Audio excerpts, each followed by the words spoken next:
할렐루야. 우리 인사합시다. 축복합니다. 사랑합니다. 예배에 성공합시다. 믿음으로 승리합시다. 우리 오늘 교회를 방문하셨어요. 또 가끔씩 오시는데 우리 고재필 권사님, 이옥순 권사님이신가? 예, 박수하겠습니다. 감사합니다.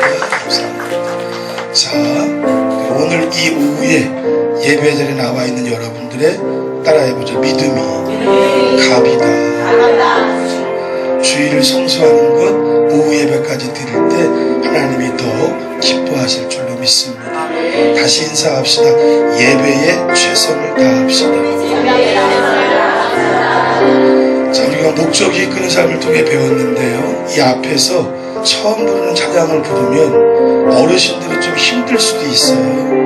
이 땅에 지어진 노래, 이 땅에 나는 소리들은 하나님이 지으신 거예요. 그러면 믿음으로 새 노래를 배운다는 마음 가지고 열심히 배워서 부르세요. 성경도 강조합니다. 새 노래로 찬양하라. 이 새 노래가 두 가지라 그랬어요. 마음을 늘 새롭게 하면 어제 불렀던 노래도 새 노래입니다. 근데 바하가 그랬다 그랬죠. 그가 매번 예배를 드릴 때마다 새로운 곡을 지어 부르려고 몸부림을 치면서 매번 곡을 새로 쓴 거예요. 그래서 새 노래가 불려질 때는 내가 모른다 그러고 입 다물고 있지 말고 적금 열어서 저 같은 사람 따라 부르는데 함께 부르면서 은혜를 받으시길 바랍니다. 다시 인사합시다. 새 노래로 찬양합시다. 자, 그런 의미에서 이제부터 또 새 노래예요. 이번에 명절에 이제 우리 포천에 갔다 오면서, 포천이 멀지 않습니까? 그 찬양을 계속 불렀어요. 우리 희서가 가문의 영광이에요. 회장이 됐더라고, 회장. 너 평생에 중고등부 회장은 가문의 영광이다. 가장 귀한 것이다. 어떻게 됐냐 그랬더니 투표했는데 뭐 3표인가 4표 받았대. 그 다음은 2표, 1표. 그런데 같이 얘기하면서 우리 교회 찬양을 요즘 새 노래로 쉬운 거로 다 바꾸자. 그래갖고 지난 금요 시간 때 오신 분들은 불렀어요. 이 찬양 부르는데 너무 감동이 되는 거예요. 지난번 여러분이 음이 쉽고 저 같은 사람이 부르니까 여러분이 쉽게 부를 수 있어요. 우리 가사를 생각하면서 함께 부릅니다. 오늘 이곳에 계신 성령님, 오늘 이곳에 계신 성령님, 우리에게 말씀하시고 우리 가르치소서. 같이 우리 마음 열어주시고 주의 빛으로 밝혀 우리를 인도하소서. 다시 한번 고백합시다. 오늘 이곳에, 오늘 이곳에 계신 성령님, 우리에게 말씀하시고 우리 가르치소서.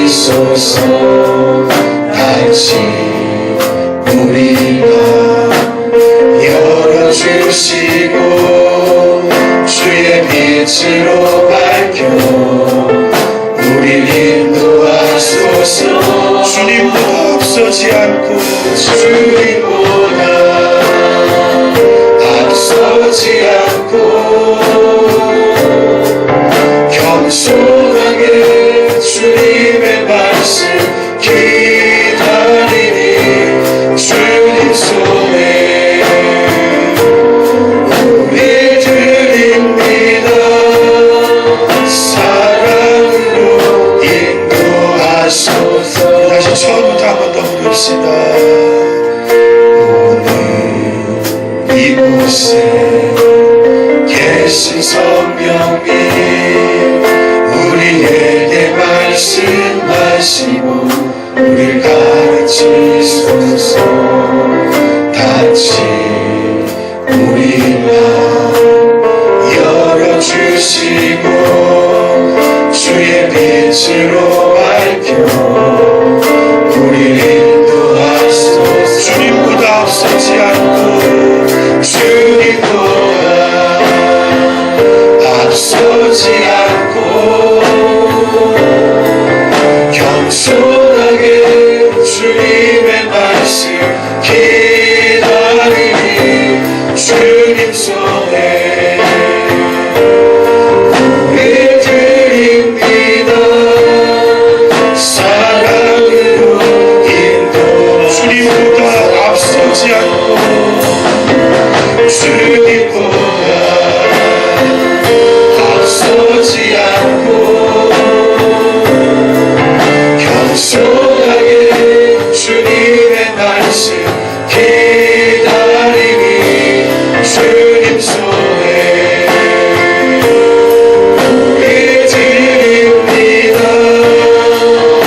마태복음을 계속 살펴보고 있습니다.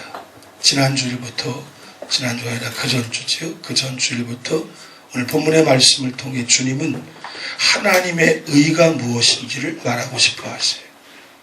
지난주에 우리가 살폈던 것은 구제행위를 통해 남을 돕는 것, 여러분 당연히 내 이름이 나타나게 돼 있어요.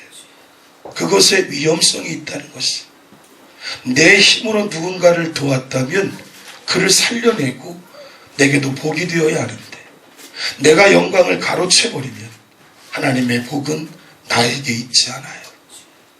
하나님께 받았기 때문에 그 사람도 함께 영광을 돌리며 하나님의 뜻을 드러내는 것이, 누군가 나에게 주었다면 그 사람한테 고마워하면 돼요. 그리고 내가 은혜 갚을 시간 되어서 그 사람께 내 모든 것 주면서 갚아내면 그 사람이 베푼 만큼 받을 것이. 그런데 성경은 하나님의 의를 말합니다. 인간의 의가 아니에요. 오늘 말씀을 통해 두 번째, 경건행위로서의 기도를 통해 하나님의 의가 내 신앙의 자리에서 어떻게 나타나야 하는지를 우리에게 말해주고 있습니다. 우리가 아는 대로 유대교는요, 기도의 종교예요. 고정된 기도의 시간이 있습니다. 사실은 중동권에 있는 모든 종교들, 회교도 그렇고요, 힌두교도 그렇고요. 제가 2006년도에 성지순례를 갔는데 라멕이라고 하는 우리 그 차를 인도하신 분, 차를 운전하신 분인데 그분의 이마가 뭐라 그랬어요? 시커멓다 그랬어요. 이 회교도 사람들은 5번 땅에 머리를 맞대고 운전하고 가다가 시간 되면은 서야 됩니다. 땅에 내려가지고 그냥 맞대고만 내리지 않고요, 뭔 죄를 이렇게 많이 졌는지 땅에 팍 머리를 때려요. 진짜 이마가 시꺼멓게 멍들었어요. 유대교도 마찬가지로 고정된 기도의 시간이 있었습니다. 하루에 3번을 반드시 지켜야 됐어요. 해 뜰 무렵, 오후 3시, 해 질 무렵. 유대교인들에게 정통적인 것은 기도를 하되 어디서 해야 되느냐? 아무 데서나 할 수 없어요. 오늘날로 말하면 교회죠. 회당에서 반드시 기도를 해야 했어요. 자, 우리 주님은요, 이 기도를 무너뜨리려는 분이 아니셔요. 따라해보죠. 주님도 기도하셨다. 이 기도에 대해서, 그런데 잘못된 기도를 드리는 것을 이 말씀을 통해 기도조차도 거룩한 그 행위를, 자신의 의를, 소위 말하면 지 잘난 맛에 기도한다는 것이, 이걸 경계하며 그것이 하나님께 상달될 수가 없다는 것을 이 말씀을 통해 말하고 싶어 하세요. 주님이 기도하는 사람임을 가장 잘 표현한 성경이 사복음서 가운데 어딜까요? 딱 나와요. 누가복음입니다. 누가복음의 모든 표현은 주님이 모든 일을 행하실 때 기도로 출발하시, 기도하시면서 진행해 가시고 마무리 결론도 기도로 마무리를 내리세요. 여러분, 기도의 영성이 부족하신 분들은 이번 한 주간 누가복음을 10번만 읽으세요. 아멘. 말씀대로 됩니다. 누가복음에 표현하는 말씀들, 이런 말씀. 예수께서 물러가서 한적한 곳에서 기도하시니라. 이때 예수께서 기도하시러 산으로 가서 밤이 새도록 하나님께 기도하시고, 그 다음 말씀 함께 읽겠습니다. 이에 말씀하신 후 달이 주되어 예수께서 베드로와 요한과 야고보를 데리고 기도하시러 산에 올라가서, 아멘. 계속 읽겠습니다. 예수께서 그들에게 항상 기도하고 낙심하지 말아야 할 것을 비유로 말씀하여. 아멘. 누가복음이 표현하기를 주님이 십자가를 지시기 전에 처절하게 기도하시, 아침에도 말씀드렸던 목숨 걸고 기도하셨던 뭐가 됐어요?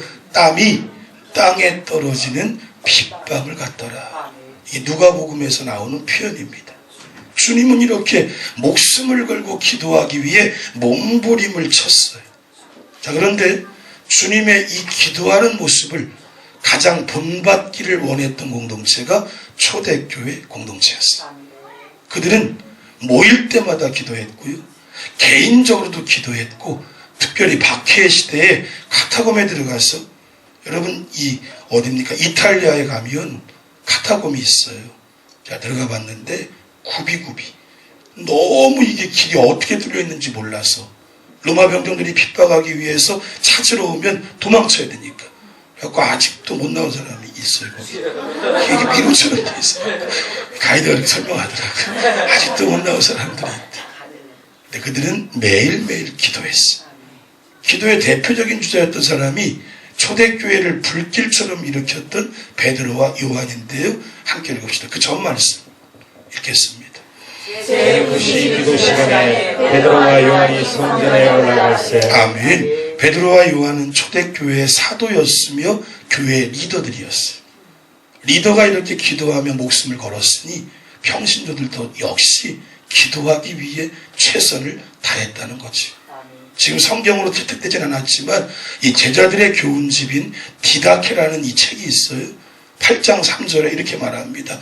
초대교회도 성도들은 반드시 하루 3번씩 기도했습니다. 여러분, 그러므로 오늘 본문에서 우리 주님이 말하고자 하는 것은 기도 자체를 부정하거나 기도를 약화시키려고 말하시는 것이 아니에요. 아니면 기도를 모르는 사람들에게 기도를 가르쳐 주려고 이 말씀을 주고 있지 않아요. 잘 들으셔야 돼요. 기도할 때가 된 교인들이 기도하지 않거나 기도한다고 하지만 오히려 기도가 잘못되어서 외식적인 기도, 중언부언하는 기도가 되어버린 것 바로 잡아주시면서 바르게 기도하라고 적극적으로 명령하시네. 눈을 크게 뜨고 밥이 맛있어갖고 잠이 오는데 옆 사람 한번 꼬집어주세요. 눈 뜨고 들읍시다. 자, 여러분, 그래서 이 기도가 중요한데요. 오늘 성경 이제 다음 주부터 읽은 말씀의 9절은 이렇게 선포합니다. 함께 읽읍시다. 그러므로 너희는 이렇게 기도하라. 하늘에 계신 우리 아버지여, 이름이 거룩히 여김을 받으시오며. 아멘. 이게 이제 주기도문을 가르쳐 주시는 도입 부분인데 이 말씀을 통해 두 가지의 잘못된 기도를 먼저 지적하세요. 첫째는 잘못된 기도는 바로 외식하는 기도이다. 이 말씀이 5절의 지적입니다. 함께 읽겠습니다. 또 너희는 기도할 때 외식하는 자와 같이 하지 마라. 그들은 사람에게 보이려고 회당과 큰 거리 어귀에 서서 기도하기를 좋아하느니라. 내가 진실로 너희에게 이르노니 그들은 자기 상을 이미 받았느니라. 아멘. 여러분, 여기서 말하고 있는 서서 하는 기도가 오후 3시에 유대인들이 드렸던 기도입니다. 그런데 그들이 서서 기도하고 있는 이유는 뭘까요? 내가 이렇게 내 기도의 의무를 다했다고. 소위 말하면 바라보는 사람들, 초대교회 성도들, 관중들을 향해 마치 시위하고 있는 것처럼 기도하고 있었던 거예요. 뭘까요? 거룩한 도구인 기도를 자기 의를 드러내는 도구로 삼아버린 것이. 여러분, 그래서 우리 주님께서 마태복음 6장 6절에 그것을 잘못되었다라고 지적하며 고쳐야 할 것을 명령하며 이런 교훈을 주십니다. 너는 기도할 때에 내 골방에 들어가 문을 닫고 은밀한 중에 계신 내 아버지께 기도하라. 은밀한 중에 보시는 내 아버지께서 갚으시리라. 아멘. 이 골방이요, 우리가 알고 있는 것과 좀 다르게 주석서를 보니까 유대인의 농가에 있는 창고였어요. 유일하게 걸어 잠글 수 있는 장소. 자, 그래서 이 말씀을요, 우리가 이해했던 거는 조금 다르게 각도로 보셔야 돼. 이 골방 기도가 어떠한 사람도 보지 않는 장소적인 의미도 있겠지만 그것보다 우리 주님은 사람들 들으라는 자기 과시적인 기도를 금지하는 것으로 이해되어야 합니다. 주님은 그것이 잘못된 기도임을 지적하고 계셔요. 따라해보죠. 그런데 우리 주님은 지적질만 한 게 아니라 스스로 본을 보이셨다. 성경은 선포합니다. 새벽 아직도 밝기 전에 예수께서 일어나 나가 한적한 곳으로 가서 거기서 기도하시더니. 여러분, 이 말씀이 강조하려는 의미는 하나입니다. 기도가 누구에게 드려져야 하는가? 바로 아버지 하나님이십니다. 아멘. 청중에게도 아니에요. 자기 자신에게 한숨 섞인 자조의 고백도 아니고 오직 한 분이신 하나님께만 드려지는 것, 그것이 바로 기도라는 것이. 여러분 기억하세요. 기도는 하나님께만 해야 합니다. 그래서 어떠한 기도이든지요, 누군가를 의식하고 그 사람에게 합당한, 그 사람에게 마음에 드는 그런 기도를 우리가 해야 하는 것이 아니에요. 기도는 오직 하나님께 예배처럼 산 제물로 드려지는 것이. 여러분 그래서 기도는 설교와는 다르게 교육적인 수단으로 이용되거나 사용되어서도 안 됩니다. 더더구나 비난의 도구로 기도를 이용해서도 안 돼요. 제가 한번 얘기한 적 있죠. 저희 첫 목회 때 5명밖에 안 되는 집사님들이 새벽이고 모든 예배 오셔요. 이분들은 아무리 피곤해도. 근데 새벽에는 말씀이 딱 끝나면 기도가 시작이 되는데 뭐 한다 그랬어요? 저주의 기도를 하네. 저 김 집사가 뭐 어쩌고저쩌고 막 그렇게 진짜 기도합니다. 새벽 기도할 때 또 그걸 또 안 듣고 가면 되잖아 자기가. 근데 그 사람이 저주할 때 다 듣고 있어요. 근데 그 다음날 그대로 또 봐주는 거예요. 진짜 그래요. 기도가 누가 듣고 있다고 생각을 하니까 뭐가 문제고를 막 얘기해요. 근데 거기 앉아서 그냥 상처를 받아요 서로가. 기도는 절대로 누군가를 비난하는 도구가 돼서는 안 돼요.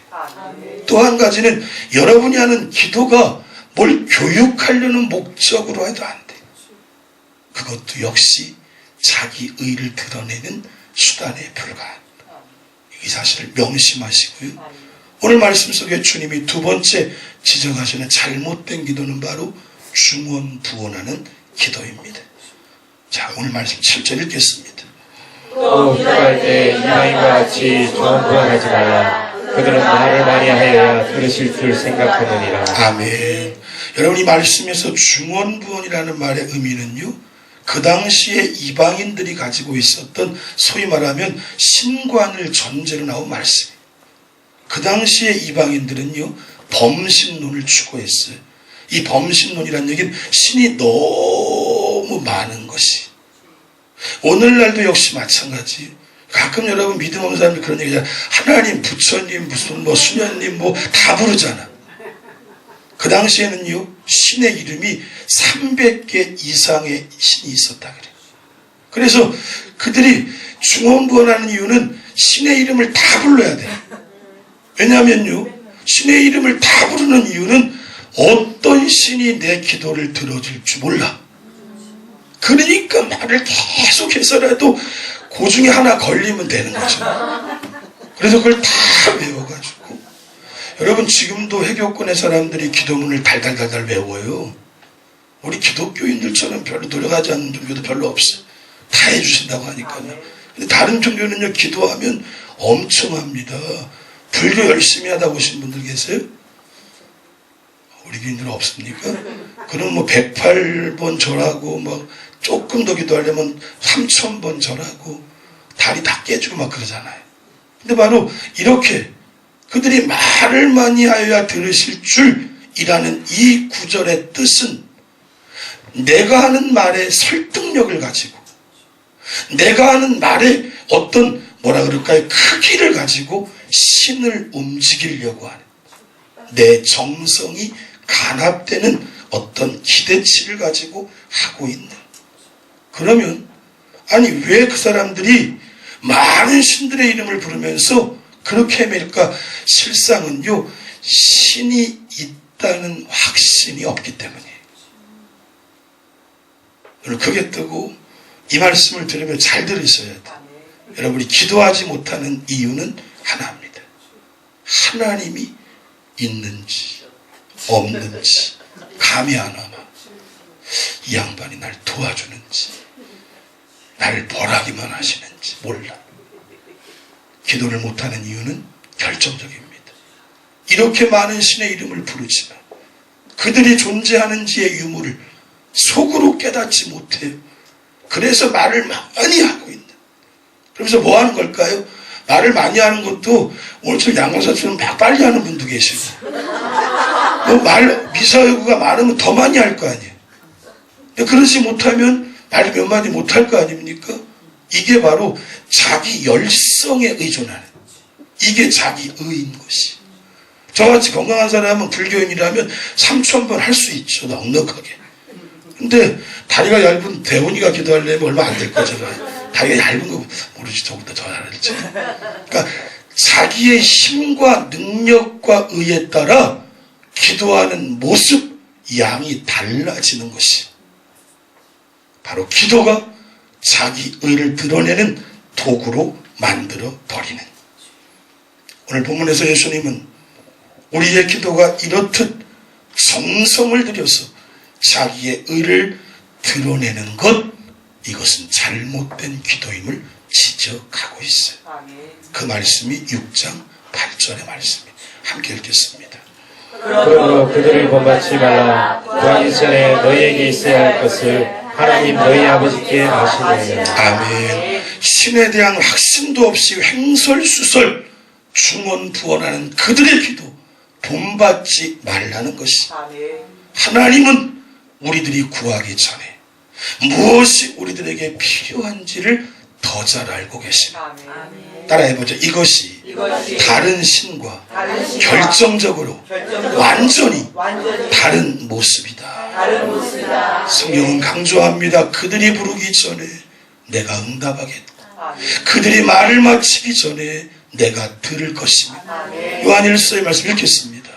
우리가 하지만 반대함이 이것이니 그의 뜻대로 무엇을 구하면 들으심이라. 우리가 무엇이든지 구하는 바를 들으시는 줄을 안즉 우리가 그에게 구한 그것을 얻을 줄을 또한 아느니라. 아멘. 아니, 이 말씀이 또 나오네. 아침에도 이런 말씀 했잖아요. 구하기도 전에 다 하신다는데 왜 굳이 그렇게 기도하기를 원하시는가? 우리는 여기에서 기도의 중요한 차원을 배울 수가 있어요. 사랑하는 여러분, 반드시 기억하십시오. 기도는요, 하나님에게 강요하는 것이 아닙니다. 오히려 우리의 필요를 알고 또 채워주실 준비가 되어 계시는 하나님의 마음에 들도록 나 자신 스스로를 변화시키는 것입니다. 이것이 우리가 기도해야 할 중요한 이유라는, 두 가지 점에서 변화가 필요합니다. 하나는 자기 부정이에요. 나는 죄인입니다. 불가능합니다. 난 할 수 없습니다라는 고백이 기도예요. 이는 자기의 의를 부정하는 변화예요. 이게 쉽지 않은 거예요. 그래서 기도가 안 되는 것입니다. 어린아이들이 왜 기도 못할까요? 그런데 어린아이들은 부모에게 무조건 달려드는 거 잘하죠. 의가 없어요. 엄마 아빠 앞에서. 하나님은 그걸 요구하십니다. 의가 조금이라도 있다면 싫은 소리 하기 싫어요. 우리 그렇잖아요. 자존심 상해서라도 누군가에게 아쉬운 소리 하고 싶지 않잖아. 이게 뭐 구멍가게를 하든 대죄벌이든 내가 똑똑히 내가 살고 있다면 누구에게 싫은 소리, 아쉬운 소리 하고 싶지 않은 게 인간이. 그런데 하나님을 향해서 자기의 의를 부정하는 변화가 있어야 기도를 제대로 할 수가 있다. 아멘. 따라해보죠. 이 변화를 배우는 것이 기도의 자리이다. 두 번째는 하나님에 대한 긍정입니다. 하나님만 모든 것을 해결할 수 있음을 믿는 것입니다. 아멘. 여러분, 그래서 모든 것이 하나님의 은혜입니다라는 하나님에 대한 긍정과 함께 나는 하나님만 믿습니다라는 절대적인 신뢰를 하게 되는 자리, 그 자리가 바로 기도의 자리예요. 그러므로 기도는 매우 적극적인 자기 변화의 행동을 수반하는 것이, 이제 그것이 다음 주부터, 다음 주는 설교시니까 그 다음 주부터 선포되는 주기도문의 이야기예요. 우리가 지금껏 알았던 것과 다른 각도로 받아야 돼. 주기도문은 우리가 지금 성찬 때 하잖아요. 간간히 속해드릴 때, 예배할 때 끝에 하실지 몰라요. 그때 주기도문은 하나님을 중심축으로 나의 변화를 이루어가는 시간인 것이, 이 변화가 반드시 우리의 기도 속에 있어야 하는 것이. 오늘 오늘 오후에 안 오셨는데 오전에 등록하신 우리 이성애 집사님이 새가족 교육하러 들어갔더니 간증을 하시더라고요. 안 오셨기 때문에. 근데 보니까 20년 넘게 열심히 예수를 믿었어요. 열심히 믿진 않았어요. 근데 교회에 열심히 왔어요. 남편 되시는 정홍현 성도가 4개월 전부터 교회를 온 거래요. 이유는 20년의 세월 속에 아내의 조금씩의 변화가 인지되는 거예요. 그리고 정말 하나님이 계심을 확신하고 내 의가 아니라 하나님의 의가 나타나면 나는 바뀌고 그것은 복음의 능력이 돼요. 다른 사람들을 바꾸는 메시지가 되는 것이 말씀의 결론입니다. 다음 주부터 이 주기도문을 공부하는 시간에 꼭 오셔야 돼요. 말씀은 또 이게 짧잖아, 그렇죠? 말씀의 결론입니다. 기도는 하나님 아버지께 하는 것이 결코 인간에게 하는 것이 아니에요. 그러니 기도를 통해 자기 의를 드러내려고 하면 안 돼요. 그리고 여러분들이 사역을 해보지만 자기 의가 드러나면요 반드시 실패합니다. 두 번째, 기도는 하나님이 들어주신다는 믿음으로 하셔야 돼요. 내 의지와 정성으로 하는 게 아니에요. 그러니까 밤을 꼬박 세우고 금식했다고 들어주시는 게 아니에요. 따라해보죠. 항상 거꾸로이다. 어떤 거꾸로입니까? 하나님이 반드시 응답하신다는 그 믿음과 받은 은혜가 밤을 세우게 하고 금식하게 하고 고행의 길을 걷게 하는 것이에요. 이 은혜로. 마지막 세 번째, 기도는 먼저 나 자신을 변화시키는 것입니다. 하나님을 바꾸거나 교회를 바꾸거나 세상을 바꾸는 게 아니, 나부터 먼저 변화되면 모든 것은 바뀌어지는 것입니다. 그런데 이것을 알려면 기도해야지. 기도하셔야 돼요. 기도가 중요합니다. 내일부터 새벽을 깨워 기도하시고 사순절기 남은 시간 4월 첫째 주일이 부활주일입니다. 3월 한 달은 기도로 내가 준비된다는 마음으로 기도의 자리에 나오시기를 주님의 이름으로 축원합니다. 축원합니다. 찬양합시다.